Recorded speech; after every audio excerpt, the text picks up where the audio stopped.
Okay, hai anda bersama Pakcik DIY. Okay, so hari ni Pakcik nak review ini adalah kabel charger yang paling best. Sebab apa? Sebab dia magnetic.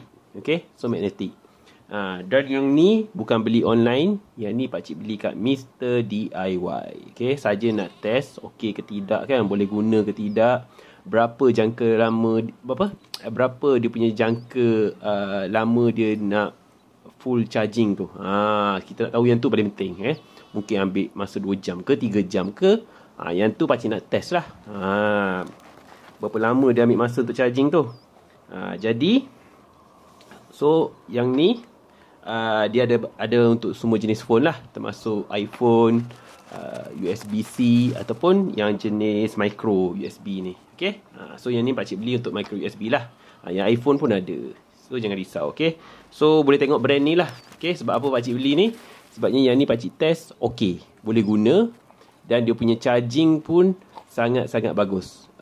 Dalam masa 1 jam lebih sikit boleh full charging untuk iPhone. Okay, so phone lain pun sama. Dan dia punya voltage dia kat sini adalah kat belakang ni. Okay, ni 5.1 volt sama dengan 2.4 ampere. Okay, dia punya current dia. So dia punya length dia 1.2 meter. So ni dia punya material lah. Okay, so brand ni okay, boleh guna. Boleh guna. Ini Pakcik cakap boleh guna. Harga dia dekat DIY RM10. Okay, kalau iPhone tu dia mahal sikit, dalam RM10.5 macam tu lah. So sekarang Pakcik nak tunjukkan magnetic ni macam mana kan. Sebab Pakcik tengok juga dekat Shopee tu ada yang murah RM5 lebih. Tapi bila baca komen tak jadilah, rosak lah apalah kan. So ni lah dia. Wire dia boleh tahan panjang juga, 1.2 meter. Tengok baru cabut dah melekat dah. Okay, so inilah dia yang magnetic dia. Dia macam tu. Okay, so yang ni boleh lekat terus kat phone. Okay, yang ni lekat terus kat phone, dah tak payah nak cabut-cabut lagi. Nanti nak charge ya, lekatkan macam tu je. Okay, so kalau tunjuk macam tu tak best, kita test terus. Okay, buka dulu. Wire dia pun bagus. Tengok ni, dia lapik dengan tali nylon. Ni Pakcik guna power bank je. Okay, power bank je. Okay, power bank ada berapa lagi? Okay, 84. Kita cabut dulu.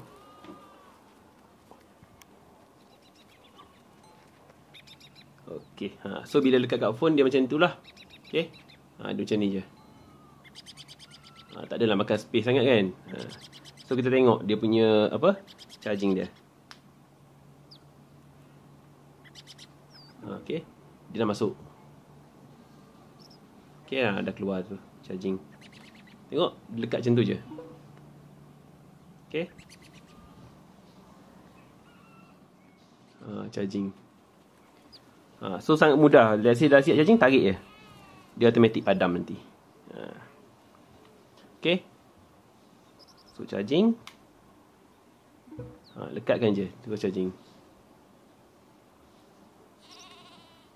Okay, so nampak charging kan. Tarik, habis charging. Dekat, ada charging.